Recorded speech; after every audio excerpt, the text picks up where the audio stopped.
Since the two types of misalignment can occur in both the horizontal and vertical planes, it's common for two shafts to have combined misalignment. In other words, two shafts can have a combination of parallel and angular misalignment in the horizontal plane, the vertical plane, or both planes. An important part of any shaft alignment procedure is being properly oriented to the equipment involved. Proper alignment orientation involves establishing reference points and keeping them the same throughout the procedure. This makes it easier to keep track of measurements and adjustments, and in the process reduce the likelihood of mistakes. Shaft misalignment can exist in several forms, and a number of techniques can be used to correct it. But before you do any type of alignment work, it helps to have an understanding of the basic measurements that determine misalignment and the basic steps necessary to correct it. Correcting misalignment requires a number of measurements. The way those measurements are made depends on the type of alignment procedure being used. Some alignment techniques use only a straight edge and a feeler gauge. Others rely on complex instruments such as laser alignment equipment. But often, measurements are made with dial indicators. Two types of dial indicators are generally used for alignment work, the balanced type and the continuous type. In this topic, we identified the basic types of misalignment, and we saw how to establish a proper orientation to equipment prior to an alignment procedure.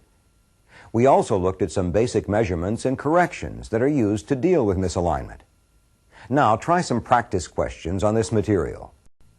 A lot of factors can affect the alignment of the shafts between two pieces of rotating equipment. But not all of those factors involve the rotating equipment itself. For example, shaft alignment can be affected by the condition of the foundation or base plate that supports the stationary and movable components. Checks should be made on the equipment foundation before any alignment procedure begins. One basic check is to make sure that the foundation is large enough to adequately support the equipment mounted on it. The foundation should also be checked to make sure that it's level. One way to do this is by using a bubble level.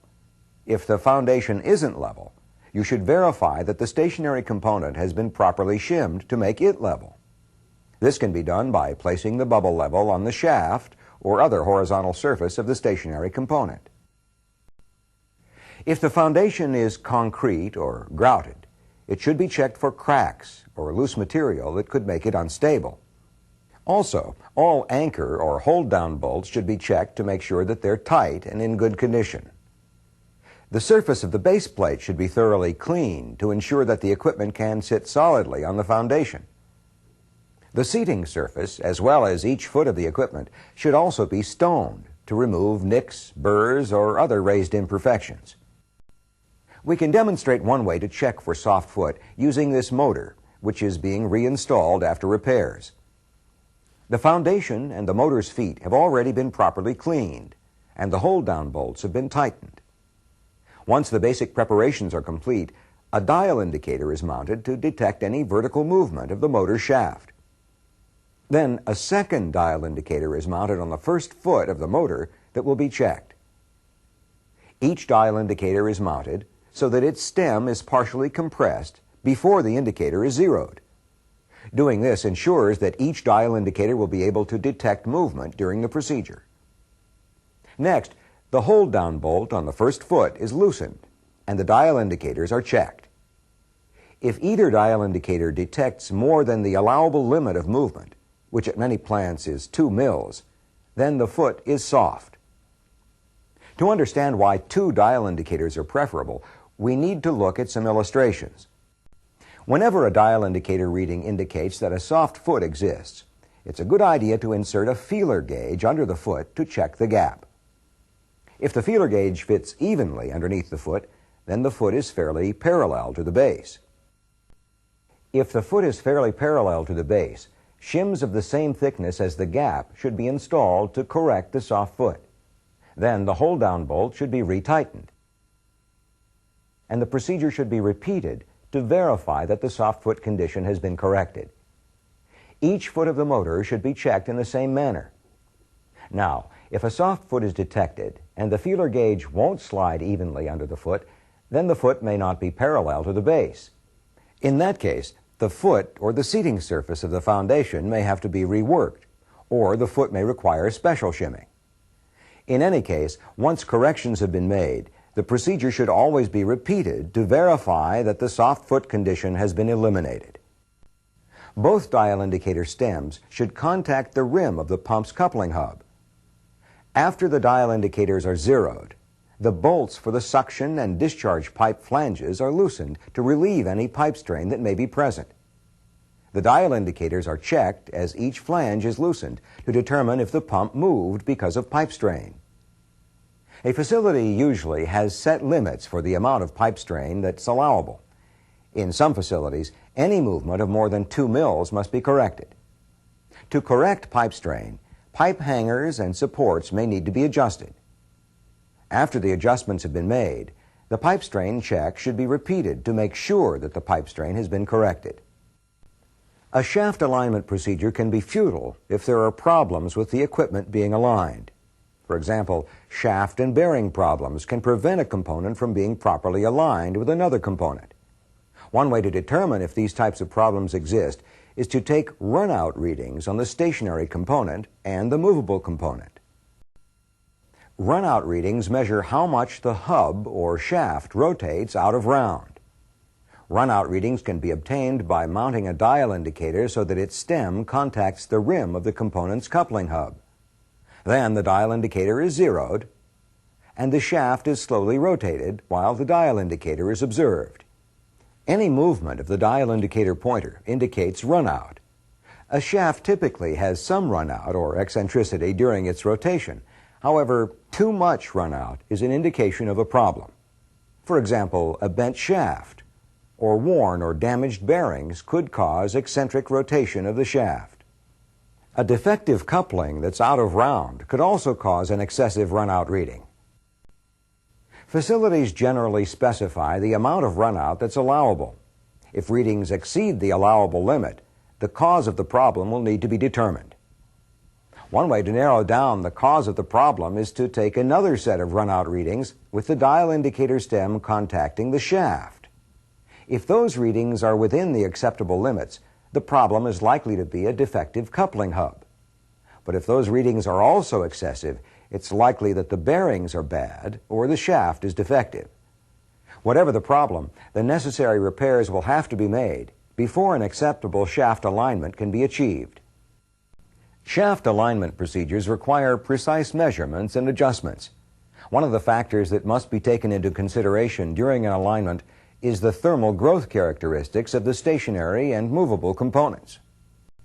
Equipment manufacturers sometimes provide thermal growth information in service and repair manuals.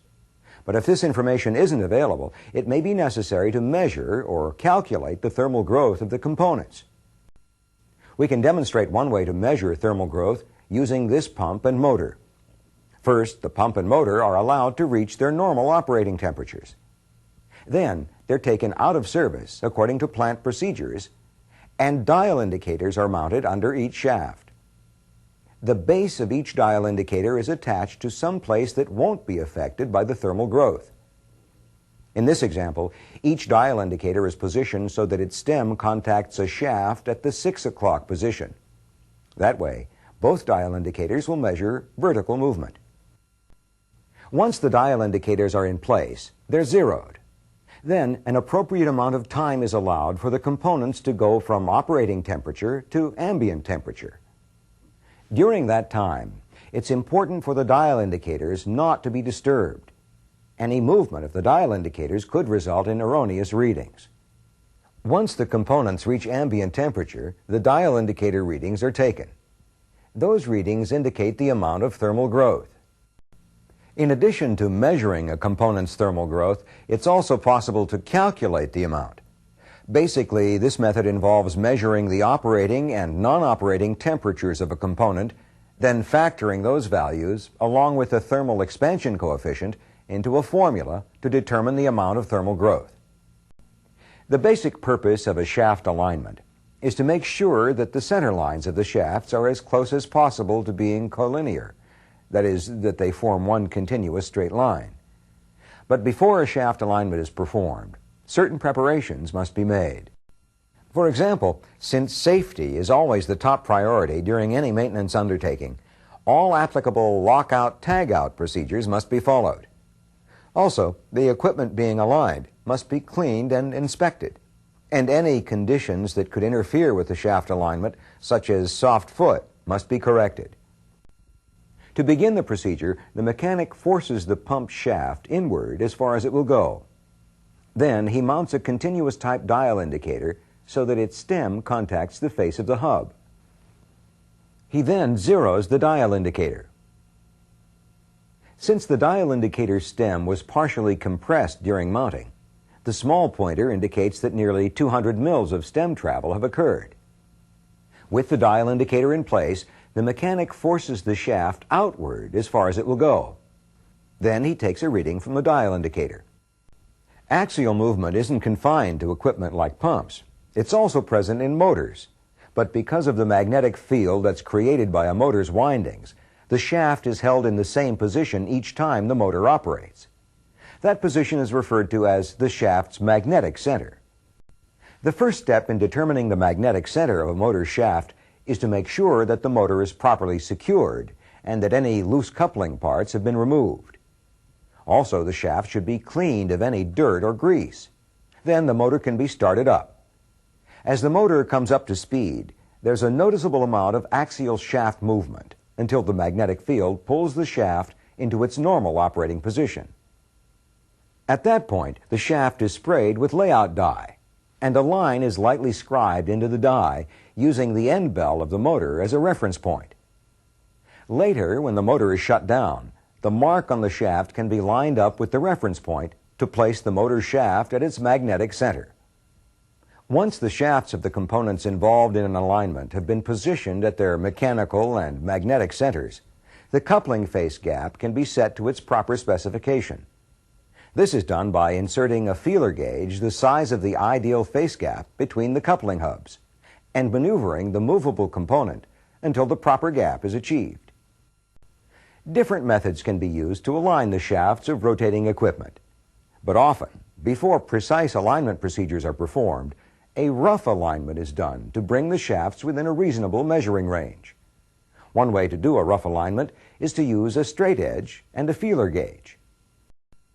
Performing a rough alignment using a straight edge and a feeler gauge involves repeatedly measuring and making adjustments to bring the shafts into relative alignment. Much of the procedure is based on visual observations and estimations, so there's a certain amount of trial and error involved. In many cases, the lack of precision is acceptable, though, because more accurate alignment techniques will be used later. Let's watch as a mechanic performs a rough alignment on a pump and motor using a straight edge and a feeler gauge. The pump and motor that we're using are in a shop, but the same basic procedures can be used on equipment in a plant. The motor has already been positioned so that the space between the coupling hubs is within the manufacturer's recommended range.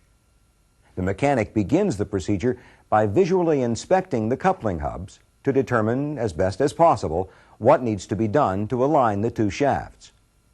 From the side view, it looks like the hub of the motor is slightly lower than the hub of the pump, and that the motor is angled downward. In other words, it looks like there's parallel and angular misalignment in the vertical plane. Looking at the hubs from the top, it looks like there's also a combination of parallel and angular misalignment in the horizontal plane. The mechanic will deal with the misalignment in the vertical plane first. He starts by measuring the face gap of the coupling hubs at 12 o'clock and 6 o'clock. Since the face gap is greater at 12 o'clock than at 6 o'clock, the back end of the motor will have to be raised to correct the angular misalignment.